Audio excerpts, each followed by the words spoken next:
The sports world is about to get flipped upside down. Not gradually, not over years of slow change. We're talking about a single deal. One conversation, one check that could permanently redraw the map of women's basketball forever. And the crazy part, the people who were supposed to prevent this were too busy being petty to see it coming. There's a number floating around right now that doesn't feel real. 1 billion. Music. That's not a contract extension. That's not a shoe deal.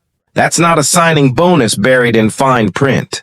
That is a full-scale hostile acquisition of the most valuable asset women's sports has ever produced.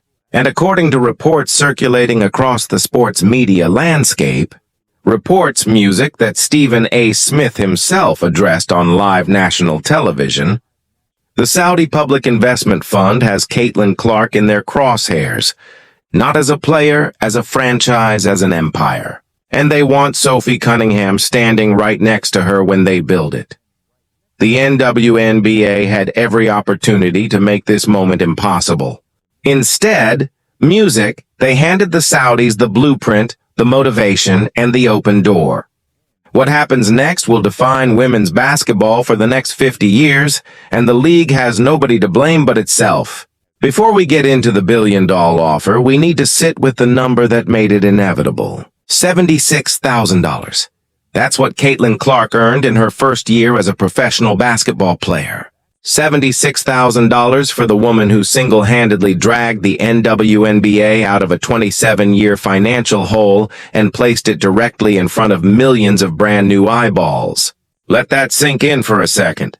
There are NBA players, guys who ride the bench and see 12 minutes of action on a good night, who earn that same amount every single week. Some of them earn it in 4 days. Meanwhile, Clark signed a 4-year rookie contract worth roughly $338,000 total, and the league acted like they were doing her a favor. Now here's the part that makes this even more absurd. The WNBA's standard defense for years has been a simple one. We don't have the revenue. For nearly 2 decades, the league operated in the red, losses every music year. The argument was always that the money simply wasn't there to pay players what they deserved. Fine, that was the reality until Caitlin Clark showed up and dismantled that reality in about 90 days. From the moment she was drafted, attendance figures went vertical. Arenas that were half empty the previous season suddenly had waiting lists. Television viewership shattered records that had been sitting untouched for decades. Jersey sales. Her jerseys specifically were moving at numbers the league had never seen from any player in its entire history. Sponsors came flooding in. Media coverage exploded. The Caitlin Clark effect wasn't music, a theory. It was a financial transformation documented in real time, in real dollars by every metric the league tracks. She was generating millions, tens of millions, and in exchange, she was taking home a check that barely covers rent in Indianapolis, let alone the financial pressure that comes with being the face of an entire sport. This wasn't just unfair. It was the kind of structural imbalance that doesn't stay quiet forever. Eventually, someone with enough money shows up and offers a correction. And the Saudi Public Investment Fund doesn't deal in corrections. They deal in revolutions. If you want to understand why this story is gaining real traction and not just fading into the noise of sports media speculation, you need to pay attention to who is talking about it and music what they're actually saying. Stephen A. Smith didn't just mention the Saudi rumors in passing. He leaned into them. He confirmed their credibility on national television. And more importantly, he didn't frame it as something that might happen. He framed it as something that the WNBA had already made inevitable. Smith has been the loudest, most consistent voice calling out the league's treatment of Clark since day one. While other analysts were tiptoeing around the subject, trying to frame what was happening as competitive spirit or league-growing pains, Smith was on air calling it exactly what it was. Jealousy, mismanagement, music, and institutional failure at the highest level. He called out the Kennedy Carter incident. He called out the fact that Clark was traveling commercial while the league's infrastructure treated its biggest star like any other rookie. He called out her exclusion from the Olympic squad, despite being arguably the most recognizable women's basketball player on the planet. But here's what shifted. His earlier commentary was criticism, frustration, a loud voice demanding better. His recent statements are something different. They read less like a sports analyst venting and more like a warning from someone who knows something. The market always corrects itself. That's what he said. He made it clear that a league paying someone $76,000 a year while she drives hundreds of millions in value cannot hold on to that person indefinitely. Not in today's sports landscape. Not when other money exists. And then instead of walking back the Saudi speculation the way analysts typically do when a rumor crosses into uncomfortable territory, instead of calling it noise or clickbait, Smith let it breathe. He added fuel. In the world of sports media, when someone of Smith's credibility and platform chooses to amplify a rumor rather than dismiss it, that's not an accident. He knows things. And what he's signaling right now is that the WNBA is standing at the edge of a cliff it built for itself, one bad decision at a time. The loyalty argument, as Smith put it, collapses completely when disrespect becomes the norm. He essentially told the world she was treated like an enemy, music, by the people she was supposed to play alongside, and now she might become their competitor instead. That's not just commentary. That's a prophecy being written in real time. Let's be clear about what we know and what we don't. The 1 billion figure and the reported targeting of Clark and Cunningham by the Saudi Public Investment Fund are as of now in the realm of speculation and reports from sports media insiders. Nothing has been officially confirmed. No press conference has happened. No contract has been publicly signed. But the shape of what's being described, the structure of what this deal music reportedly looks like, is specific enough that it's worth understanding in detail because it's not a simple salary offer. It's an entirely different model. Reports suggest this isn't about luring Clark into a side league with better pay. The vision, according to what's being circulated, is a complete reimagining of how women's professional basketball is packaged and sold to the world. Think less like a traditional city-based sports franchise and more like what Live Golf became after the Saudis got involved. A tour model, a global high-stakes event-driven format where the biggest names travel to the biggest cities: London, Dubai, Tokyo, New York, and compete in premium televised tournaments that are designed to be spectacles first and basketball games second. No grinding 40 a.m. regular season where half the games are played in 3,000 people. No commercial flights across time zones. No salary cap squeezing generational talent into entry-level earnings. The reported offer would replace all of that with something that music doesn't currently exist in women's sports. Genuine superstar infrastructure, luxury travel, upfront capital that, if the $1 billion figure is accurate, would represent more money than every other WNBA player in the league's history has collectively earned. For Clark specifically, what's being described isn't a paycheck. It's an empire. Music. She would not be an employee of this new structure. She would be a cornerstone of it, a stakeholder with the kind of leverage that the WNBA's salary cap system makes structurally impossible. And that's the point. The Saudis aren't trying to compete with the WNBA on the WNBA's terms. They're trying to make the WNBA irrelevant by building something so different, so better resourced, and so centered around the players who actually drive viewership that comparison becomes uncomfortable. Whether every detail of this reported structure is accurate, we can't say for certain, but the framework is coherent. It follows a pattern that has already worked once before, and that pattern has a name. Here's the thing about the Saudi investment strategy in sports. It isn't experimental anymore. It's a proven model with a documented track record, and anyone who thinks women's basketball is immune to it hasn't been paying attention. Cast your mind back to the PGA Tour a few years ago. Golf had one dominant structure. The PGA Tour controlled the players, the schedules, the prize money, and the narrative. Guys like Mickelson and Dustin Johnson were locked into a system that, for all its prestige, had a ceiling. Then the Saudi Public Investment Fund showed up not as a partner, not as a sponsor, but as a disruptor. They didn't ask permission. They didn't negotiate with the PGA Tour's leadership. They went directly to the players and made offers that the existing system simply couldn't match. Mickelson took the money. Dustin took the money. A wave of tour players followed. The sports media went ballistic. Critics screamed about sports washing, about human rights records, about the ethics of taking Saudi dollars. The backlash was intense and immediate. And then slowly, inevitably, it became background noise, because the golf was still happening. The players were still elite. The tournaments were still competitive, and fans ultimately watched players, not institutions. The PGA Tour eventually had to sit down at the table they'd been refusing to acknowledge. The leverage had shifted entirely.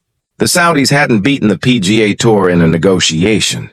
They'd made negotiation the only option by removing the alternative. Now look at the WNBA's situation and tell me with a straight face that it isn't the same setup. A league with underpaid players, poor travel conditions, institutional dysfunction, and a roster of disgruntled veterans who've been vocal about their frustrations for years. A star player whose market value is in another galaxy compared to what the league compensates her. An outside investor with essentially unlimited capital and a pattern of targeting exactly these kinds of structural mismatches. The WNBA isn't just vulnerable to the live golf playbook. It might be the perfect target for it. Every variable lines up, and the Saudis don't miss variables.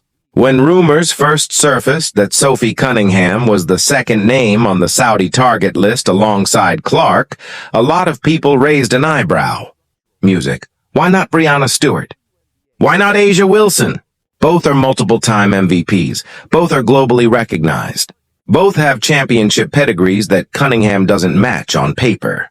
The answer reveals exactly how sophisticated this reported strategy actually is. It isn't about assembling the most decorated roster in women's basketball. It's about building a product that sells to audiences who don't already watch the WNBA. Stewart and Wilson are names that hardcore fans know deeply and love genuinely. Busy. Cunningham is something different. She's a personality. She's a brand. She's someone who reaches an audience that hasn't traditionally engaged with women's professional basketball and makes them feel like they're missing something. Her social media presence is significant. Her image is distinct. Music. And her combination of physical toughness and undeniable charisma creates exactly the kind of contrast that TV producers dream about. Put her next to Caitlin Clark. The generational talent, the quiet assassin, the woman. The whole country started watching college basketball to see. And you have a dynamic that casual fans can immediately understand and emotionally invest in. Clark is the extraordinary gift. Cunningham is the electric personality who makes every situation more entertaining. Together, they're not just a basketball duo. They're a show. The reported tour model reinforces this logic completely. Music. If you're staging high-profile events in London and Dubai and Tokyo, you're not selling to the average WNBA fan base. You're selling to a global audience that responds to star power, personality, and spectacle. Cunningham brings something to that formula that pure basketball credentials don't always deliver. She makes people feel something. Music cameras gravitate toward her. Brands want her face. The internet loves her energy. For a new league trying to establish itself on a global stage in music, an extremely short window of time, that is not a small thing. That's actually the whole game. Music. And here's what makes the pairing even more strategically clean. They reportedly get along. There's no manufactured tension, no awkward chemistry issue to paper over. The dynamic is genuine. Music. And in the age of content and social media, genuine chemistry between two compelling personalities is worth more than almost any other asset a sports product can have. The Saudis, if these reports are accurate, didn't pick randomly. They picked with precision. This is the part of the story that will be studied in sports business. Courses for the next 20 years. Because the series of institutional failures that pushed Caitlin Clark towards this moment is almost too systematic to the accidental. Music. From the second she was drafted first overall, the environment she walked into was hostile. Not competitive, hostile. Diana Taurasi, a legend of the game, someone whose respect for the sport should have been unquestionable, issued what sounded less like a veteran's wisdom and more like a territorial music warning during the Final Four. The message was clear. Know your place. The old guard wasn't ready to hand over the narrative, even to someone who was objectively growing the sport they'd spent their careers building. Then the game started. What followed was a pattern that went beyond physical basketball. Clark was grabbed, pushed, hip-checked, and knocked to the floor in ways that referees consistently declined to call.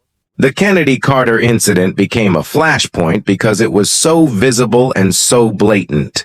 A forearm to the back, a message sent in front of a national audience, and a league response so muted it might as well have been silence. Stephen A. Smith didn't stay silent. He erupted. He wanted to know where the protection was. Where were the teammates? Music. Where was the institutional response from a league that was benefiting financially from her presence every single day? The answer, it turned out, was nowhere. The WNBA's veteran culture had decided the dues needed to be paid, and they were going to make sure Clark paid every single one of them publicly, repeatedly, music, and without apology. What they miscalculated was that this wasn't a normal rookie in a normal situation. This was someone with options. Real options. Options that existed precisely because she'd made the league too valuable for other money not to show up. And those options had already come knocking once before. Ice Cube, the rapper and entrepreneur behind the Big 3 basketball league, made Clark a public offer of $5 million to play just music 8 games. 8 games. $5 million. That's more than her entire 4-year WNBA contract. At the time, she turned it down. She wanted to compete at the highest level. She wanted to win a championship. She believed in the institution enough to take $76,000 a year instead of a $5 million check. That was before the hazing. That was before the unprotected hits, the commercial flights, the Olympic snub, and the deafening institutional silence every time something happened that should have triggered a response. The $5 million offer from Ice Cube looks like a footnote now because what's reportedly on the table from the Saudis makes $5 million look like pocket change. And the woman who turned down pocket change in good faith has been given very little reason to extend that same good faith music to the people who failed her. Let's zoom out and look at this from the perspective of the league's front office, because the situation they're currently sitting in is genuinely extraordinary in the worst possible way. Music. The WNBA is in the middle of negotiating one of the most important media rights deals in its history. Disney, Amazon, and NBC are all reportedly at the table, and the numbers being discussed are in the billions. This would be transformational for the league. The kind of financial injection that could finally give it the infrastructure to pay players properly, improve travel conditions, and compete seriously for mainstream sports attention. But the entire pitch to those networks is built on one foundation, one name, one story. The music Caitlin Clark effect. Every graph they're showing to media executives has a sharp upward curve that begins at the exact moment she was drafted. Every attendance record, every television rating milestone, every spike in merchandise revenue, it all traces back to the same source, She is the product they are selling to Disney and Amazon and NBC, not the league, not the history, not the other players, her. Now imagine the moment she walks into a press conference and announces she's signing with a Saudi-backed global music league. Imagine what happens to those negotiations in real time. The leverage the WNBA is relying on doesn't just weaken, it disappears completely. Networks aren't paying billions of dollars for women's basketball in the abstract, they're paying for the Caitlin Clark show. And if that show is moving to a different network, a different league, a different continent, the deal dies with it. And here's the devastating irony that makes this entire situation almost poetic in its cruelty. The players who spent the last year and a half making Clark's life miserable, the veterans who hip-checked her, the teammates who stayed silent, the culture that tried to haze her into submission. They all have a stake in that media rights deal too. Their revenue sharing, their improved contracts, their financial future in the league is directly tied to the television deal that requires Clark's presence to exist. By undermining the one player who was pulling the money in, they may have pulled the chair out from under their own financial futures. Stephen A. Smith flagged this exact dynamic. You don't bite the hand that feeds you and expect the food to keep coming. The veterans who wanted to put Clark in her place may have, without fully understanding what they were doing, voted against their own paychecks. That is a specific kind of karma that the sports world does not often serve this cleanly. In sports, when a rumor is false and damaging, it gets killed quickly. Agents put out statements, players go on record, teams issue denials. The machinery of reputation management moves fast because careers and contracts depend on narrative control. That's not what's happening here. Caitlin Clark's representatives have not issued a denial. Music Sophie Cunningham's camp has been completely silent. And Stephen A. Smith, the man with the platform and the credibility to either validate or dismiss this entire story, is not dismissing it. He's feeding it. In sports media, that combination of silence and amplification from credible voices usually doesn't point toward nothing. It typically points toward something that isn't ready to be announced yet. There are a few ways to read that silence. One possibility is that conversations are genuinely happening, and neither camp can say anything publicly while the season is ongoing and terms are still being worked through. Another possibility is that this is deliberate leverage, that the rumors are being allowed to breathe specifically, because they strengthen Clark and Cunningham's negotiating position with the WNBA itself. If the league believes for even a moment that its most valuable player is seriously entertaining a Saudi offer, the pressure to restructure, to compensate properly, to create conditions that make leaving unattractive, that pressure becomes enormous. Either way, the silence is doing work. Whether it leads to a historic departure or a dramatic renegotiation, the fact that nobody is shooting this story down tells you everything about the state of play. The WNBA is not in control of this narrative. And in the current sports media landscape, losing narrative control is often the first step toward losing everything else. The timing adds another layer. The WNBA season is physically brutal. Travel is grueling. The schedule is relentless. And the gap between what these players endure and what they're compensated for enduring has never been more visible than it is right now. Every tough road trip, every cramped commercial flight, every moment where the infrastructure fails to match the talent on the floor, all of it makes the reported promise of private travel and billion-dollar backing feel less like a fantasy and more like a reasonable alternative. Fatigue has a way of clarifying priorities. And right now, the people who had the power to make Clark want to stay chose repeatedly to do the opposite. Here's where we land. The WNBA received something that sports leagues spend decades praying for. A player who transcends the sport, who brings in audiences that didn't previously exist, who makes the entire enterprise more valuable just by showing up. They received her at a moment when the league desperately needed exactly that kind of catalyst. And rather than wrapping infrastructure, protection, and fair compensation around her to make sure she never had a reason to look elsewhere, they allowed a culture of resentment to push her to the exits. The Saudi Public Investment Fund didn't create this problem. They just identified it, assigned a dollar figure to it, and reportedly made a call. That's what capital does when it sees an undervalued asset in a dysfunctional system. It moves. And the billion-dollar number attached to this story, whether it proves to be exactly accurate or somewhat different in its final form, tells you everything about the gap, music, between what the WNBA valued Clark at and what the rest of the world understood her to actually be worth. The moral debate will come. It always does. When Saudi money enters a sports conversation, critics will raise human rights records. The sports washing conversation will run its course through social media for a few weeks.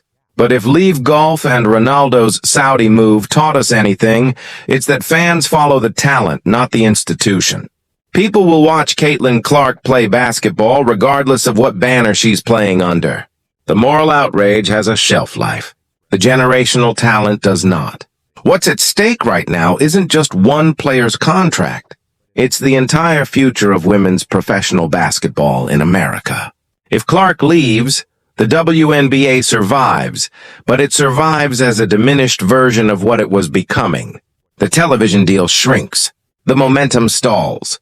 The window that opened when she was drafted slowly closes again. Music.